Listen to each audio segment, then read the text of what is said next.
Good afternoon, everybody, from a blustery, very, very windy Venice, Italy.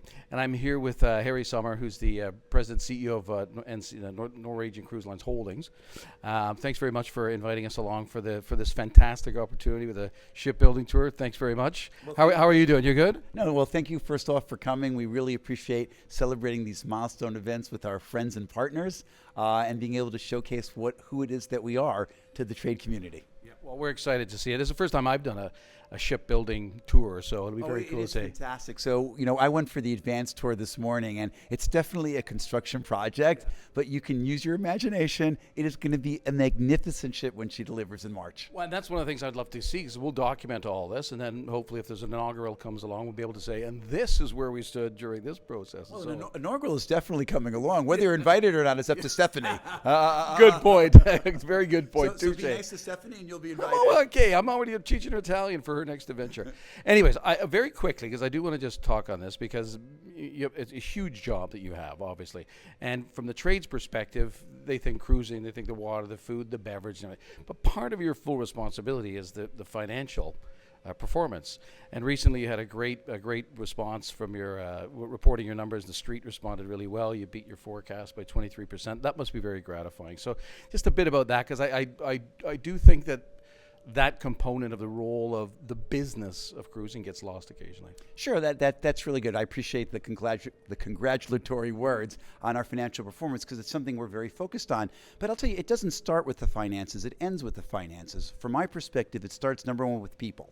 We treat our people with great respect. We invest in them. We provide them training, advancement opportunities, rotation opportunities in order for them to maximize their career satisfaction, and both shoreside and shipboard. And where we're able to do that, they give us their best. And it's a real win-win situation. We invest in the people invest in the company, and our guests are happy. So if we do that right, and then we focus on our guest feedback, that's the second pillar, the product that we deliver on board. I am religious about talking to guests.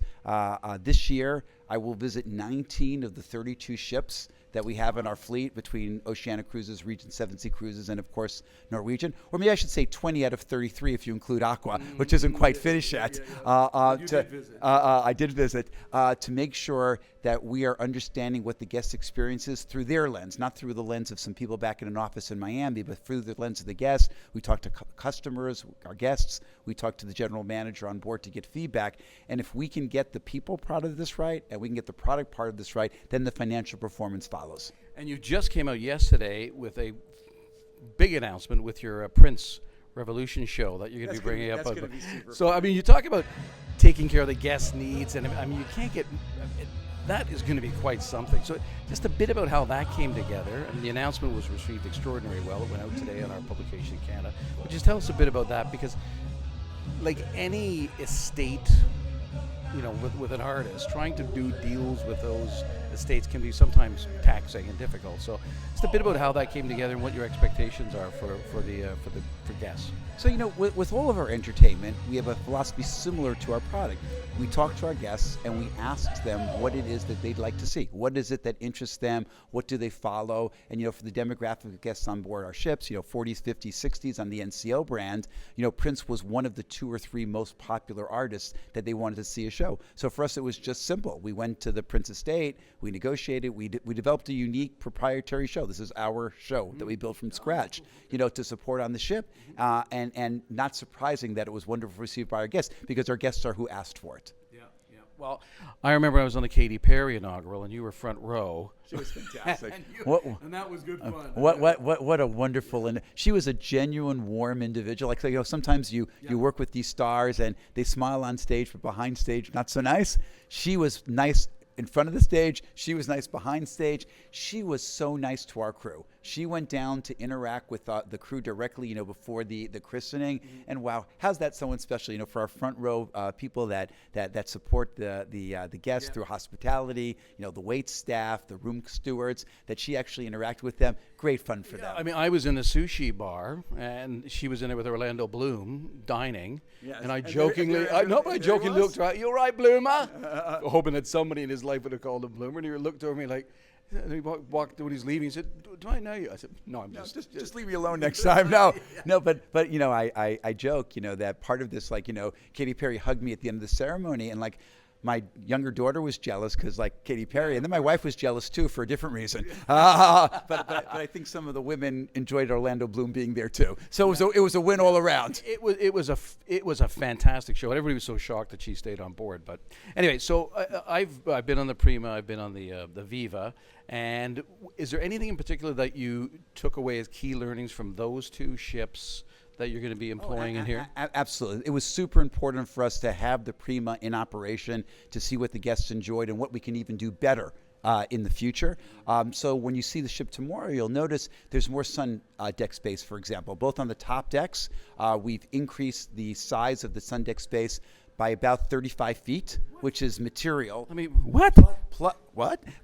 No, really, I say that, Harry, because honestly, one of the things I was going to mention is that, we can get to that, it's my next question, is that class of ship and the public spaces, the open-air restaurants on top decks, has really created a new dynamic, I think, in cruising. So I am literally genuinely surprised, because I thought it was quite big anyway. But yes. Sorry, I interrupted. Go ahead. No, so not just adding 35 feet to where the public's pool deck space is, but also the space immediately in front of it, much more loungers. And also on deck 8, we've cleaned up where the sculpture garden was, which was an interesting idea, but we opened that space up as well. So again, more public space for guests to enjoy. So more outdoor space. The Vibe Beach Club is probably about 40% bigger than it was on Prima as well. So as this ship is going to be based in Miami, 12 months a year, warm weather destination, we've really emphasized the public space.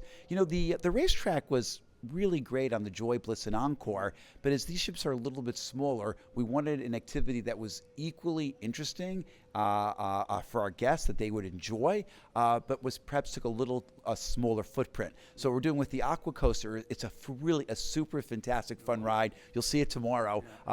It's not quite finished construction yet, but it's constructed enough that you'll get the idea that it's really going to be a genuine thrill park ride that people are really going to enjoy. But because we freed up some space, we're going to have a whole new set of activities, which we haven't yet announced yet, but you'll see the footprint of tomorrow, where we'll have a lot of free activities for guests and families to enjoy while they're on board in the area that used to have the racetrack. So we think that's a real win. We've made the Indulge food hall a little bit larger, as that's one of the most popular things. So same concept, a couple of new eating venues, we have our first plant-based venue along those lines, but a little bit bigger. The local is much bigger. That's our popular casual.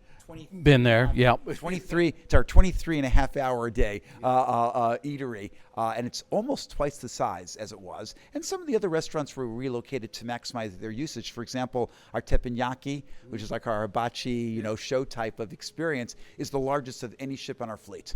So we've really, and the last one we've done is the Commodore, our second main dining room, is about 20-30% large as well. So we've really doubled down on public spaces, restaurants, activities, sun deck space, really to make this the best possible experience for our guests.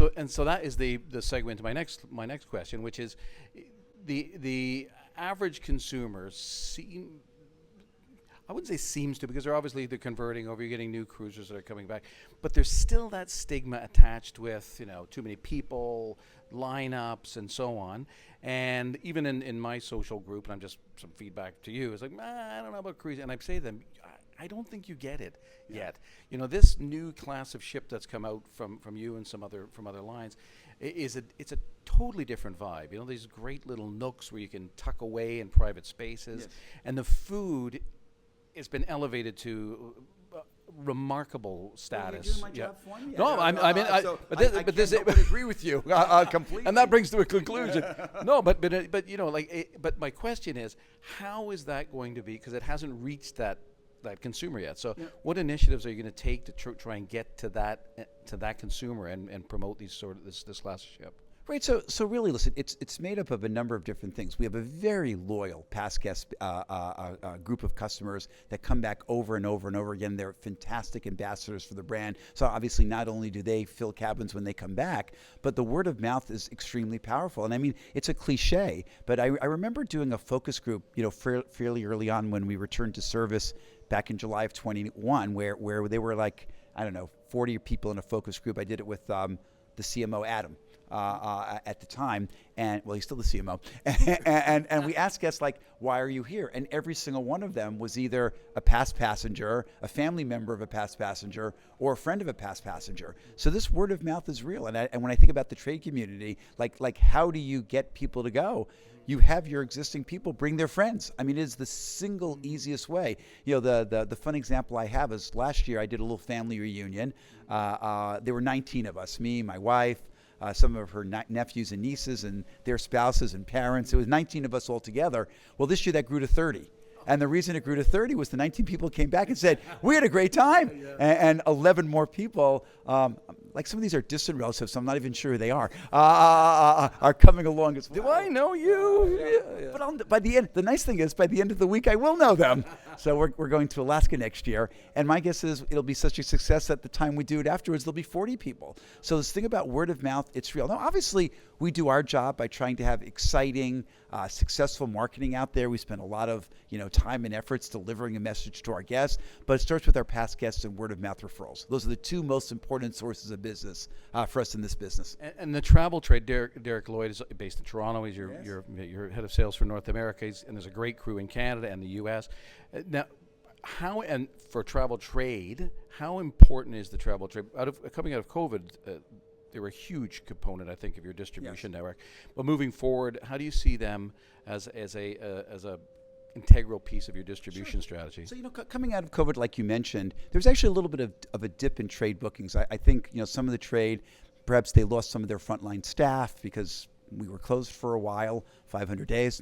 But as they started to rebuild their staff again, we've seen an enormous increase in trade bookings recently. I mean, shares going up, bookings going up. They are super integral. They are the key to our success. We could not operate any of our three brands, Norwegian, Oceania, or Regent, without the support, encouragement of trade partners. And it's just, I get reports every week and larger reports every month on how the trade's doing, and they're simply doing spectacular across all three of our brands. We couldn't be more happy for the support that we get from the trade community. And of course, we do our best to make it easy to do business with and support our guests, support our trade partners, to support our guests, our joint guests, through whatever means we can, co-op marketing, joint marketing, financial support, training, whatever it takes to make them be successful, allow them to be successful with us, together with us.